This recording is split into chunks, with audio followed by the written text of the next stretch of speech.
नमस्कार दोस्तों, स्वागत है आप सबका मेरे चैनल पेनी पॉकेट्स में। और आज के इस वीडियो में हम बात करेंगे टाटा स्टील के बारे में।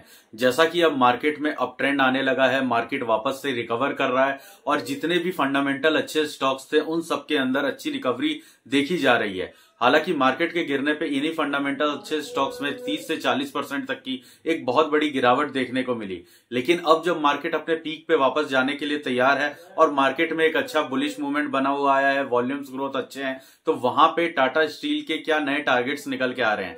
वैसे तो ब्रोकरेजेस इसे अपने वापस ऑल टाइम हाई जितना 185 रुपीज पे ये पहले ट्रेड करा था, वहां पे वापस जाने की जो उम्मीद है वो दिखाया जा रहा है। मतलब टाटा स्टील के अंदर आने वाले समय में 30% तक का और मुनाफा देखने को मिल सकता है। लेकिन यहां हम बात समझेंगे कि पिछले 2 से 3 सालों में टाटा स्टील ने क्या रिटर्न बना के दिया है। अगर हम इसके ऊपरी स्तरों पे बात करें तो पिछले 1 साल में टाटा स्टील ने 50% जितना आपको रिटर्न बना के दिया है। लेकिन इस वक्त जो शेयर प्राइस गिरा हुआ है उसके आधार पे हम देखें तो पिछले 2 साल में 20% जितना ही आपको रिटर्न बना के इसने दिया है। लेकिन जिन इन्वेस्टर्स ने टाटा स्टील के ऊपर काफी पहले से भरोसा बनाया हुआ है, उन्हें टाइम टू टाइम या हर साल एक बार 2.5 से 3% तक का एक डिविडेंड देखने को जरूर मिला है। टाटा स्टील अपने शेयर धारकों को हर जुलाई के आसपास 3.60 रुपए तक का एक डिविडेंड देता है। वो अपने मुनाफे में से ये डिविडेंड देता है।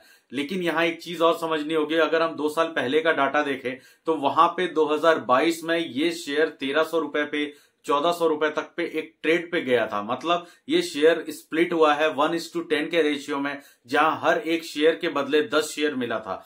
जहां से ये शेयर प्राइस टूट करके 116 रुपए 120 रुपए पे आ चुका था। हालांकि इसका न्यूनतम हम देखें तो 90 रुपए तक ये शेयर जा चुका है। जहां पे यूक्रेन और रशिया का जब वॉर पिछले साल के फरवरी में स्टार्ट हुआ तब ये शेयर 90 रुपए पे ट्रेड करता दिखा। हालांकि उसके बाद से 2 साल के अंदर शेयर ने 90 से लेके 180 तक का सफर काफी लंबे समय में और बहुत ही फंडामेंटली तरीके से इसने दिखाया है। और इस शेयर प्राइस की हम बात करें तो इसका जो फेस वैल्यू अब 1 रुपए का रह गया है स्प्लिट होने के बाद, तो आने वाले समय में अब इस शेयर के और भी स्प्लिट्स नहीं होंगे। ज्यादा से ज्यादा इसमें कंपनी बोनस के तौर पे आपको डिविडेंड तो देती है।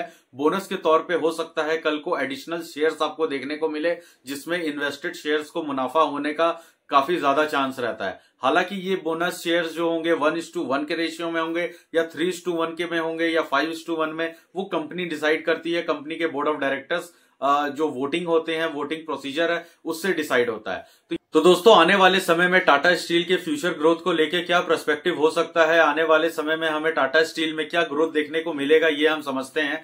टाटा स्टील वर्ल्ड के टॉप 10 मैन्युफैक्चरिंग स्टील्स में या स्टील उत्पादन में 10वें नंबर पे आता है, जो कि एक अपने आप में बहुत बड़ी बात है। और एशिया में अगर हम बात करें तो ये 3रे नंबर पे आता है, जहां पहले ही 2 नंबर पे चाइना की ही 2 कंपनियां हैं जो स्टील मैन्युफैक्चरिंग इंडस्ट्री से जुड़ी हुई हैं।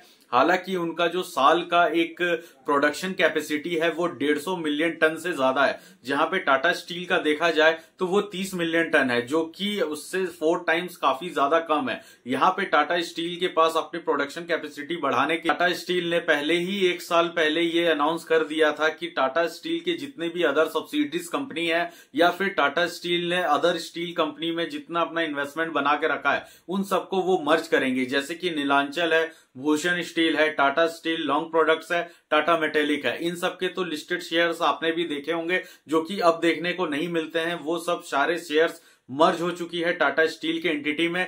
इन सबका मार्केट कैप मर्ज हो चुका है टाटा स्टील के जो मार्केट कैप है उसमें, और इनके सारे अकाउंटिंग फाइनेंशियल सब मर्ज हो चुके हैं। ये सारी एंटिटी बन करके एक यूनिट बन गई है जिससे हम टाटा स्टील लिमिटेड के नाम से जानते हैं। टाटा स्टील सिर्फ इंडिया में ही कारोबार नहीं करता है, इंडिया के झारखंड में जमशेदपुर में इसका काफी बड़ा प्लांट है।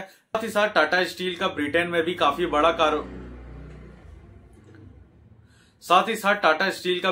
भी काफी बड़ा स्टील मैन्युफैक्चरिंग का प्लांट है। और उसके बाद अगर किया जाए तो लेटेस्ट ही उन्होंने सिंगापुर में T steel India company limited को इन्होंने काफी अच्छे तरीके से इसका 67% से ज्यादा एक्विजिशन किया और ये दिखा दिया कि ग्लोबल तरीके में या यूरोप में भी इनका जो अपना एक स्टैंड है वो काफी ज्यादा क्लियर है स्टील मैन्युफैक्चरिंग हब को स्थापित करने में। देखिए, टाटा स्टील की जो बात की जाए वो देश के इकोनॉमिक ग्रोथ में काफी ज्यादा पोटेंशियल दिखाता है। हम यहाँ मार्केट कैप के हिसाब से बात करें तो ये टाटा स्टील 2रे नंबर पे आता है, पहले पे आता है जेएसडब्ल्यू स्टील और 3रे नंबर पे आता है जिंदल स्टील और चौथे पे हमारा जो सरकारी ऑफ इंडिया, इसे देखा गया है। देखिए यहाँ पे अगर टाटा स्टील का प्रोडक्शन ज्यादा है 30 मिलियन टन से, और वहां पे जिंदल स्टील भी इसी के कंपैरिजन में इक्वली है, और जिंदल स्टील का मार्केट कैप 2.5 लाख करोड़ के आसपास है, तो टाटा स्टील का जो 1,90,000 करोड़ का मार्केट कैप है ये थोड़ा फेयर वैल्यू पे नहीं है। मतलब इससे और भी ज्यादा होना चाहिए, जिसके वजह से ब्रोकरेजेस भी इसे वापस अपने 180 रुपीज के टारगेट पे प्रोजेक्ट कर रहे हैं। जैसे ही टाटा स्टील अपने 185 के पोजीशन पे पहले था, तब भी इसका मार्केट कैप 2,30,000 करोड़ के आसपास था, और वापस से ये जब उस प्राइस को रीच करता है तो वहां पे इसका मार्केट कैप फिर से 2.25 लाख करोड़ या 2.5 लाख करोड़ के आसपास जाता हुआ हमें जरूर दिखेगा। जैसा कि हम देख रहे हैं कि देश की इकोनॉमी और बढ़ते हुए इंफ्रास्ट्रक्चर को देखते हुए आने वाले समय में जिस तरीके से भी स्टील की डिमांड बढ़ने वाली है, चाहे वो रेलवे सेक्टर में हो या फिर जितने इंडस्ट्रियल और स्टील की जो कंजप्शन है वो काफी ज्यादा बढ़ने वाली है, और इस चीज में टाटा स्टील पीछे नहीं रहेगा। क्योंकि देखिए अभी तक इसका एक सेक्टर बिलोंगिंग काम नहीं आया था। इस वक्त सारे सेक्टर अपने बुलिश मूवमेंट पे ट्रेंड कर रहे हैं, लेकिन स्टील सेक्टर ऐसा है जिसकी डिमांड और सप्लाई डॉलर पे या तो डिपेंड करती है या फिर इनके प्रोडक्शन पे, और सबसे बड़ी बात ग्लोबल रेट पे। जैसे सोना चांदी का भाव होता है वैसे स्टील का भी होता है, और ये एक कमोडिटी प्रोडक्ट है। कमोडिटी प्रोडक्ट में कई बार इस कंपनी को अपने मुनाफे से भी कम की मार्जिन मिलती है, क्योंकि इंटरनेशनल मार्केट में इनके प्राइस का फ्लक्चुएशन काफी ज्यादा देखा जाता है। जैसे कि आप ऑयल कंपनियों को जानते हैं जिनका सारा प्राइस रेट क्रूड ऑयल के प्राइस पे और डॉलर के प्राइस पे, इसी वजह से ऑयल कंपनियां निखर के बाहर नहीं आ पाती हैं, उनके मार्जिन पे कई बार दबाव रहता है, लेकिन फिर भी वो कंपनियां काम करके इस समय सारी हमारे देश की ऑयल मार्केटिंग कंपनियां प्रॉफिट में है। ये कुछ उसी तरीके से स्टील सेक्टर पे भी लागू होता है, जहां डिमांड और सप्लाई की बात होती है, जहां मार्जिन पे बात आती है। मार्जिन हमेशा दबाव पे रहते हैं, लेकिन आने वाले समय में इनके जितनी ज्यादा प्रोडक्शन होगी, जितनी ज्यादा कंजप्शन होगी, उतने ही ज्यादा इसके मार्जिन निकल के आएंगे। जहां पे टाटा स्टील के शेयर होल्डिंग पैटर्न को देखें तो यहाँ सबसे बड़ी इन्वेस्टमेंट टाटा स्टील ग्रुप की तरफ से है, जो कि टाटा सन एक्वायर करती है 34% का। उसके बाद कोई बहुत बड़ा अगर इसमें इन्वेस्टर है तो वो पब्लिक है, रिटेलर है, आम आदमी का इसमें पैसा लगा है, जो कि 24% की हिस्सेदारी है। और उसके बाद अगर कोई है तो एफआईज है, जो फॉरेन इंस्टीट्यूशंस होते हैं, जो विदेशी निवेशक होते हैं, उन्होंने भी 20 से 23% तक का जो एक शेयर होल्डिंग पैटर्न है इसको काफी मजबूती तौर से पकड़ा हुआ है। अगर उसके बाद एक देखा जाए तो डीआईएस, मतलब जो हमारे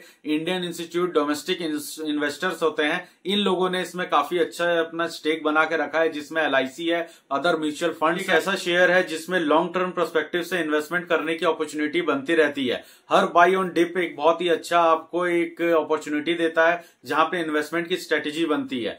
हर तरीके से अगर टाटा स्टील को आप देखें तो ये एक लॉन्ग टर्म व्यू प्रोडक्ट है, जहां एक बार में सारा इन्वेस्टमेंट ना करके टाइम टू टाइम इसमें एडिशन अगर बनाया जाए और इसे अपने वॉच लिस्ट में आप रखें। और इंडिया के बढ़ते हुए इंफ्रास्ट्रक्चर और इकोनॉमी को देखते हुए टाटा स्टील की भी जो ग्रोथ स्टोरी है उसमें भी कोई शक नहीं है। अगले समय में टाटा स्टील को लेके कोई भी नया अपडेट आता है तो उसे मैं आपसे जरूर शेयर करूंगा। दोस्तों, अगर ये वीडियो आपको इन्फॉर्मेटिव लगी तो इसे आप लाइक करें, चैनल को सब्सक्राइब करें दोस्तों, ताकि आगे आने वाली और भी इन्फॉर्मेटिव वीडियोस आप तक पहुंच सके। तो मिलते हैं दोस्तों अगले वीडियो में और भी इन्फॉर्मेटिव न्यूज के साथ। नमस्कार।